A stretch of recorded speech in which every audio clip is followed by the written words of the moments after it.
ആഗ്രഹങ്ങൾ ഇല്ലാത്തവർ ആരുമുണ്ടാകില്ല. നിങ്ങളുടെ ഏതൊരു ആഗ്രഹവും സാധിപ്പിച്ചെടുക്കാൻ പറ്റുന്ന ചെറിയൊരു അമല് പഠിപ്പിച്ചു തരാം. ഇത് എൻ്റെ വകയല്ല. മഹാനായ ഇമാം ഫഖ്റുദ്ദീൻ റാസി റഹ്മത്തുള്ളാഹി അലൈഹി തൻ്റെ ജീവിതത്തിലൂടെ തനിക്ക് ലഭിച്ചു എന്ന് പറഞ്ഞ് നമ്മെ പഠിപ്പിക്കുന്ന ഒരു പാഠമാണ് ഇത്. ഖവാസുൽ ഖുർആൻ എന്ന ഗ്രന്ഥത്തിൽ മഹാനവർകൾ രേഖപ്പെടുത്തിയതായിട്ട് കാണാം.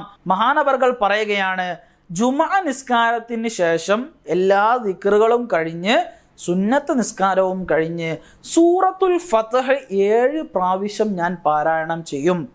അത് കഴിഞ്ഞിട്ട് യാ ഫത്താഹു എന്നുള്ള ദിക്റ് 489 പ്രാവശ്യം ഞാൻ ചൊല്ലുകയും ഈ ഒരു അമൽ ബാക്കിയുള്ള 6 ദിവസങ്ങളിലെ ളുഹർ നിസ്കാരത്തിന് ശേഷവും ചെയ്തുകൊണ്ടിരുന്നു. 7ാമത്തെ ദിവസം ഞാൻ ആഗ്രഹിച്ച